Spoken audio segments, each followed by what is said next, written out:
প্রিয় ভাই বোন আমার, অনেকেই অঙ্ক আমরা শুধুমাত্র শর্টকাট খুঁজি, কিন্তু অঙ্কগুলো যদি আপনি বিস্তারিত সমাধান করা শিখেন তাহলে শর্টকাট আপনার জন্য কিচ্ছু না। এটাই আজকে আমি আপনার এই অঙ্কের মাধ্যমে প্রমাণ করব।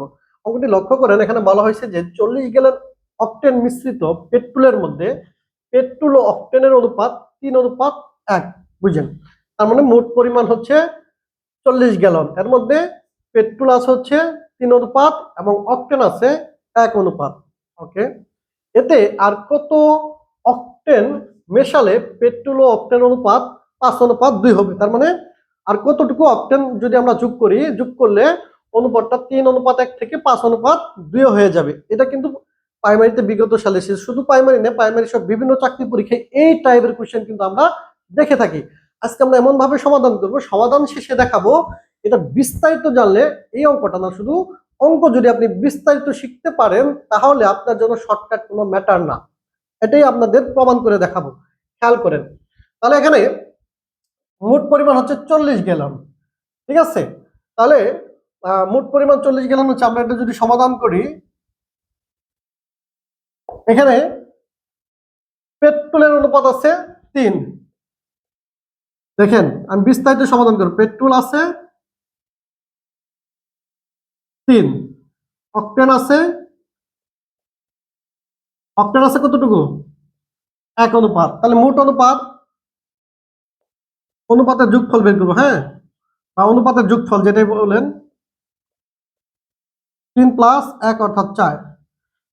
3 + 1 অর্থাৎ 4। আচ্ছা, তাহলে এটা করার মূল উদ্দেশ্য হচ্ছে এই যে 40 গ্যালনের মধ্যে আপনার পেট্রোল কতটুকু আছে, অকটেন কতটুকু আছে, এটা বের করব। সুতরাং পেট্রোল আছে এই মোট 40-এর এর মান হচ্ছে গুণ 40-এর কত, 40-এর পেট্রোল আছে 3, আর মোট পরিমাণটা দিব নিচে। ঠিক আছে, 40-এর এত অংশ, 4-এর 3 অংশ, 40-এর 4-এর 3 অংশ, তাহলে 4×10 40, 3×10 30। একইভাবে অকটেনটা আমরা বের করে নিব।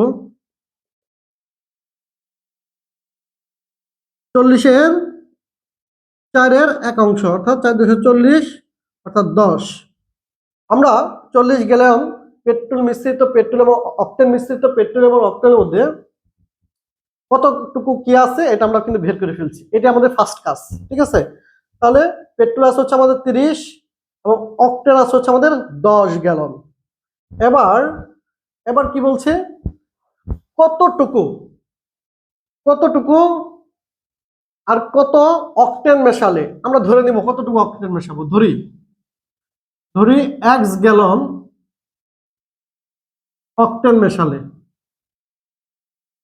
মেশালে অনুপাতটা কি হয়ে যাবে? 5:2 হয়ে যাবে। অনুপাত 5:2 হবে। আচ্ছা, তাহলে প্রশ্ন মধ্যে আমরা সাজাবো কি, আপনার পেট্রোল এবং অকটেন, পেট্রোল কতটুকু ছিল? 30। পেট্রোল কত আছে? 30। অনুপাত অকটেন কতটুকু? 10।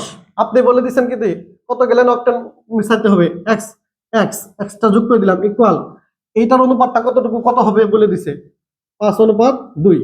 আমি আবার বলতেছি, আপনার পেট্রোল আছে আমরা বের করছিলাম 30, অকটেন আছে বের করছিলাম 10, এবং ধরে নিলাম এক্স গ্যালন অকটেন যদি আমরা মিশ্রণ করি তাহলে অনুপাতটা কি হয়ে যায়? 5 অনুপাত, আমাদের কাঙ্ক্ষিত অনুপাত হয়ে যায়।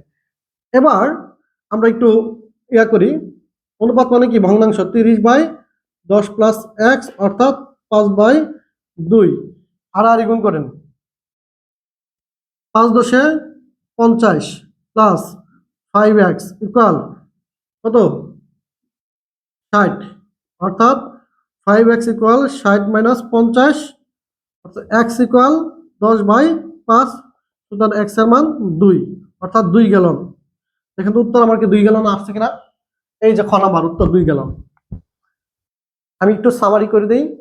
এই টাইপের যত অঙ্ক আছে আপনি যদি লিখিত করেন তাহলে কি করতে হবে? মোট পরিমাণ থেকে কোনটা কতটুকু আছে, অনেক ক্ষেত্রে দেখা যায় সোনা এবং রূপা পাতামার দিয়ে বলে, হ্যাঁ, কোনটা কতটুকু আছে এটা বের করবেন। বের করে যেটা আপনাকে মানে কতটুকু মেশাইলে বলছে বা পরিমাণটা বেরাইতে বলছে, এক্স ধরে নেবেন, ধরে নিয়ে নতুন করে একটা সমীকরণ দাঁড় করাবেন, সমীকরণ থেকে ক্যালকুলেশন করলেই আপনার উত্তর চলে আসবে। এটা হচ্ছে বিস্তারিত যদি বুঝে থাকেন। এখন বলতে পারেন ভাইয়া শর্টকাট শিখান, শর্টকাট। এটা যদি আপনি বুঝেন শর্টকাট কেন লাগবে না, আমি আপনাকে বলি। প্রথমে আপনি এত কিছু করার দরকার নাই। কি করবেন আপনি? জাস্ট কি করবেন, 40 গ্যালন আছে, মিশ্রিত অনুপাতে পেট্রোল এবং অক্টেন আছে 3:4, তাহলে মোট পরিমাণ আছে 40, আবার অনুপাত কত আছে 3 এবং 4, তার মানে এদের মোট অনুপাত কত? মোট অনুপাত হবে আপনার 4, তাই না? মোট অনুপাত কি 4, তার মানে এই 40কে আমরা সরাসরি এই যে অনুপাতের যোগফল দিয়ে ভাগ করে দিবেন, অনুপাতের যোগফল দিয়ে ভাগ করে দিলে কি হয়ে যাবে 10। তার মানে এই যে 3 হচ্ছে কি কার অনুপাত? পেট্রোলের। পেট্রোল অনুপাত যদি 3 হয়, আমরা অনুপাতের এই যে ভাগ করে কত পাইছি 10, তাহলে 3 10 30। আর এখানে অক্টেন আছে কিন্তু এক অংশ কি 10 একে 10 পেয়ে গেলাম কিন্তু। তারপরে আপনি মাথায় চিন্তা করবেন, তাহলে 30 হচ্ছে পেট্রোল, অক্টেন হচ্ছে 10, অক্টেন মিশাতে বলছে, তাহলে এই যে সমীকরণটা আপনি মাথায় কিন্তু সেট করে ফেলতে পারবেন যে 30 অনুপাত তাহলে 10 হলো অক্টেন, অক্টেন মিশাতে হবে আমার এক্স পরিমাণ, মিশালে কি সমীকরণটা কি দাঁড়াবে 5:2, অনুপাতটা 5:2। এইখান থেকে আমরা জাস্ট ক্যালকুলেশন করতে পারবেন। আপনি যদি ফ্রিকোয়েন্সি অনুযায়ী একটা একটা ম্যাথের সঠিক রুট ম্যাপ অনুযায়ী শিখতে পারেন, তাহলে শর্টকাট আপনার জন্য কোনো ম্যাটার করে না। এটা আপনি কিন্তু 10 সেকেন্ডে আপনি করতে পারবেন, মাথায় করতে পারবেন। এর জন্য চাই প্রচুর প্র্যাকটিস এবং হচ্ছে বিস্তারিত সমাধান। কেউ শর্টকাট করবেন না। এই টাইপের আরো ভিডিও পেতে চাইলে অবশ্যই আমাদের জসিম ফলো করতে হবে এবং ভিডিওগুলো বেশি বেশি শেয়ার করতে হবে। ধন্যবাদ সকলকে। আসসালামু আলাইকুম।